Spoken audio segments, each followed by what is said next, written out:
'Tis the season to be rumbly, fa la la la la la la la. Man, I really want the Royal Rumbles to be good this year, seeing as last year's were in one case bland, and the other case, offensively very goddamn bland. And if there's one thing the Rumble should not be, it's that. Honestly, if I have to rewatch one of the two, I would rather hate watch 2015's Rumble again than the 2022 men's. Bloody Lord. But say what you want about the 2022 men's Rumble, I think they got one thing slightly right. They had a fun final two. Drew McIntyre and Brock Lesnar get each other. It's an often overlooked weapon in the Rumble arsenal. Everyone focuses on the nostalgia pops, the Iron Men, the returns. People forget that one of the very best things about a good Rumble is a nail-biting final two, and only two competitors are left, and they essentially have a match within a match. Sometimes it's a fake out like Orton Edge in 2021 or Del Rio Morella in 2011, and sometimes it's an epic marathon between two competitors, either of whom could snatch the win. I'm Adam Hailing from partsFUNknown, and here are our 10 best final twos in Royal Rumble history.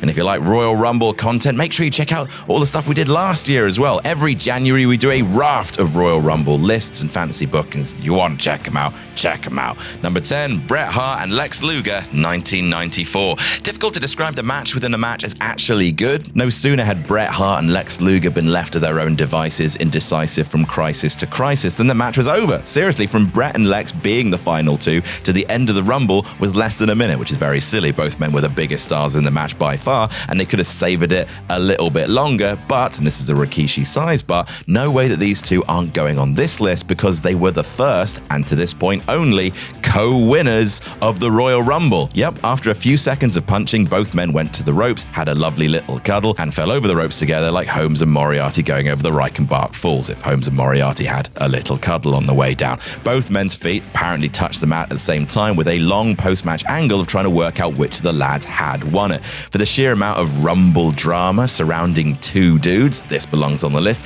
even if the wrestling part of it was over way too quick so they can get to the whole raising the arms and crowd noise bit. Number 9, Chris Benoit and Big Show, 2004. Only 3 men have won the Royal Rumble from the number 1 position, and 2 of them are Shawn Michaels and Edge. The third is Chris Benoit, whose win is often overlooked, and we know why. But for the sake of this list, it's worth pointing out that the final 2 of Benoit and Big Show were very good. Chris Benoit was always very good at selling, although after wrestling for nearly an hour, not sure how much he actually needed to sell. Either way, it made the David versus Goliath aspect of the ending to 2004's Rumble match all the better. Benoit straight up technicianed Big Show out of the Rumble, eliminating the Giant with a front face lock and dragging him over the top rope. And you know what? People talk about the talent of Benoit in this, unfortunately for WWE, iconic closing spot, but credit to the Big Show for the athleticism involved in being that huge and also hanging upside down for a few seconds to make the spot seem even more impressive. Number 8, Triple H and Dean Ambrose, 2016. Sometimes the best moments in professional wrestling happen when 2 people are wrestling and every logical, rational part of your brain tells you that the person you want to win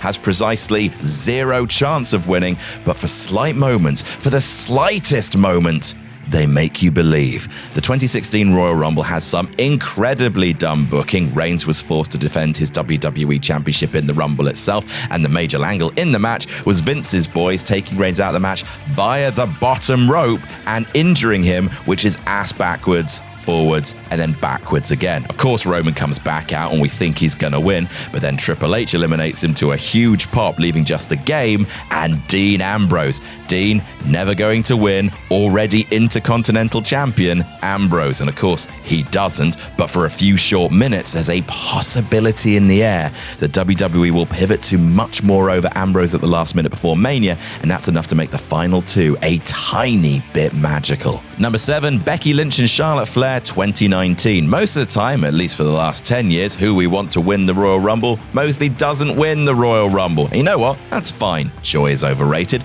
and leads to wrinkles. And in an ironic twist, WWE's constant conveyor belt of disappointment at the Rumble time of year actually makes the happy Rumble moments much happier. A very happy moment happened at the 2019 Women's Royal Rumble. Becky Lynch was incredibly over, more so than WWE expected, and it looked like Daniel Bryan in 2014 all over over again, competing in the first match of the night, losing, not being in the Royal Rumble. But this time, the Old Testament WWE gods smiled on us, inserting Lynch into the match via shenanigans, permeating the rest of the match with the fizzing energy of they're doing it. They're actually going to do it, especially when it came down to Lynch and Charlotte, the person earmarked for the WrestleMania main event. It was the fairy tale Rumble ending we wanted for D-Bry, and it finally came true.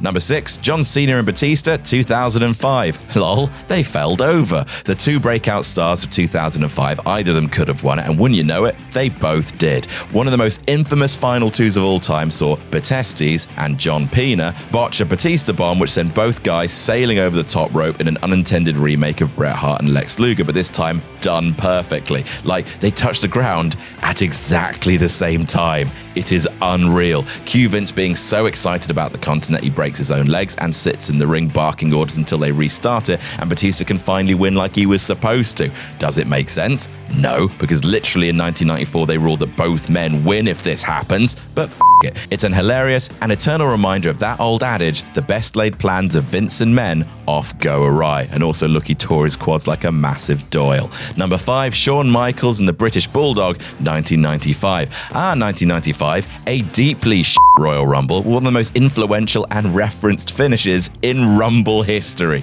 If you haven't seen it, please take my word for it that the final spot does not make watching the whole thing worth it. That being said, the final two is annoyingly brilliant. Shawn Michaels entered number 1, the British Bulldog entered number 2. 35 minutes later, it's a really short Rumble, one of the reasons why it's bad. They're the last men standing and engage in a couple of really choice final spots, mostly centered around HBK being a springy little bollocks. Davey Boy clobbers Michaels over the top rope, one foot touches the ground, and even though the bell doesn't ring, Bulldog's music plays. Michaels re-enters the ring, knocks him out, and just like that, a top 3 Rumble moment of all time, endlessly referenced again and again, because it's at the heart of the Rumble's golden rule. Both feet must touch the floor. Rumble though.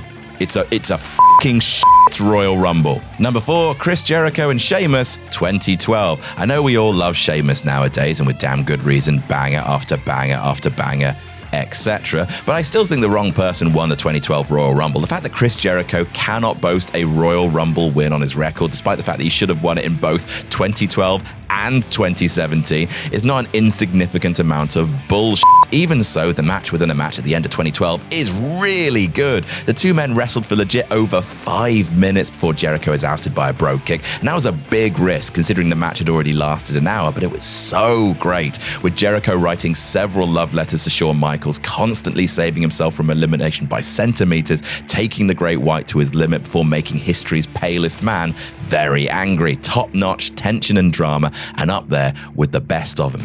Number 3, John Cena and Triple H, 2008. Sometimes it's all about the crowd. I mean, this kind of feels like a little bit of a cheat because people tend to remember the ending to the 2008 Rumble as an iconic Final 3, with Batista, Triple H, and Cena each pressing the D-pad and doing their taunts. Big Dave is ousted, with the match coming down to Triple H, the favorite, going in, and John Cena, the brand new favorite, who only just came back. Holy shit. Cena's months early return from injury at number 30 sets off a hype bomb inside of Madison Square Garden. The crowd are electric from the moment the Doctor of Thugonomics walks in. As such, they are still molten during the final stages of the match, right up until the great closing spot of Cena adjusting Triple H's attitude right out of the ring. Hot fire emoji, as the children tweet. Number 2, Shinsuke Nakamura and Roman Reigns, 2018. Poor Roman Reigns, until the 2020s when he became suddenly very interested in who sits where at a dinner party. Everyone hated him so very much, to the point that when he actually won his Royal Rumble in 2015, people campaigned for the WWE Network to crash and burn, which, looking back on it, was a perfectly sane and normal day at twitter.com. However, since then, at least when the Rumble comes around, WWE have used Roman's Rumble infamy to pop the crowd even more for the eventual winner, which is actually very cunning. For real, in 2016, 2017, 2018, and 2020, the crowd's overwhelming anyone but you attitude to the big dog at the Rumble time of year was used to make Triple H's, Randy Orton's, Drew McIntyre's victories feel even bigger. But the best example of that is Shinsuke Nakamura's win in 2018. Again, there are two top belts in the company. Naka's pegged for one, Reigns for the other, and god damn it if the tension isn't delicious. The whole final six is booked to perfection. Old guard versus new, but when it comes down to loved versus hated in Nakamura versus Reigns, the match truly becomes one of the greatest ever. My word, that ovation when Shinsuke won. And number one, Shawn Michaels and The Undertaker, 2007. Hey, it's the final two that you knew would be number one when you clicked the video. You called it in the comments. You did it, champ. Here's your prize. This prize is for you. Weren't you a clever sausage? Who's a clever little Cumberland sausage? You are. Yes, you are. So yes, this is the precursor to one of the most treasured WrestleMania rivalries of all time, two of the best WWE wrestlers ever, and the example that immediately comes to mind when people say Royal Rumble Final 2. Why? Because it's a pay-per-view match hidden inside the Royal Rumble, and it fucking rules. From the off, a beautiful spot where the evil team of Rated RKO are dispatched by HBK in back-to-back eliminations, to the sit-up, kip-up spot, to the nearly 10 minutes that follows. It's Royal Rumbling at its best. Close calls, huge counters, super kicks. Either guy could win. It's a fucking delight. So much so that in 2008, they opened the Rumble with a repeat of both guys, this time entering 1 and 2. HBK and Undertaker, the patron saints of doing a job so nice, WWE do it twice. And that's our list. What's your favorite Royal Rumble Final 2? Let us know in the comments. Don't forget to like and share this video around if you enjoyed it. Make sure you subscribe to partsFUNknown for more silly Royal Rumble wrestling content later this month. And jam that jam.